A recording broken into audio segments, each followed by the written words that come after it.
The first time I worked with N alien. ನನಗೆ ಚಿಕ್ಕ ವಯಸ್ಸಿಂದ ಒಂದು ಆಸೆ ಇತ್ತು, ಯಾರು ಮಾಡಬೇಕು ಅಂತ. ಆ ಆಸೆ ನನಗೆ ತೀರಿಲ್ಲ. ಇವತ್ತು ನೀನು ಸಾಯಬೇಕು ಅಂತ ನಿನಗೆ ಆಸೆ, ಮಾಡಬೇಕು ಅಂತ ನನಗೆ ಆಸೆ. ನೋಡು, ಚಾಕು ಇಟ್ಕೊಂಡಿದ್ದೀನಿ, ಹೆಂಗೆ ಸಾಯಿಸ್ತೀವಿ ಹೇಳು, ಸಾಯಿಸ್ಕೊತೀನಿ. ಸಾಯಿಸ್ಬಿಟ್ಟಾಗ ಅವರ ಆತ್ಮ ಕೂಡ ಆ ಹಿಪ್ನೋಸಿಸ್ ಒಳಗಾಗಿ ಅಲ್ಲಿ ಕಾಯ್ಕೊಂಡಿರುತ್ತೆ. Basically he is a ಪೆಡೋಫೈಲ್.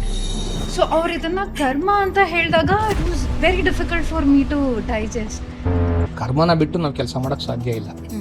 ಕರ್ಮ ಏನನ್ನ ಹಿಡಿದಿಟ್ಕೊಂಡು ನಾವು ಕಷ್ಟಪಡ್ತಾ ಇದ್ದೀವೋ ಅದರಿಂದ ಬಿಡುಗಡೆ ಆಗೋದಕ್ಕೆ ಈ ಕೆಲಸ ಹೆಲ್ಪ್ ಆಗುತ್ತೆ. ನಾವು ಉದ್ದೇಶದಿಂದ ಹಿಂದಿನ ಜನ್ಮನ ಹೋಗಿ ನೋಡ್ಕೊಂಡು ಬರೋದಕ್ಕೆ ಪಾತ್ರ.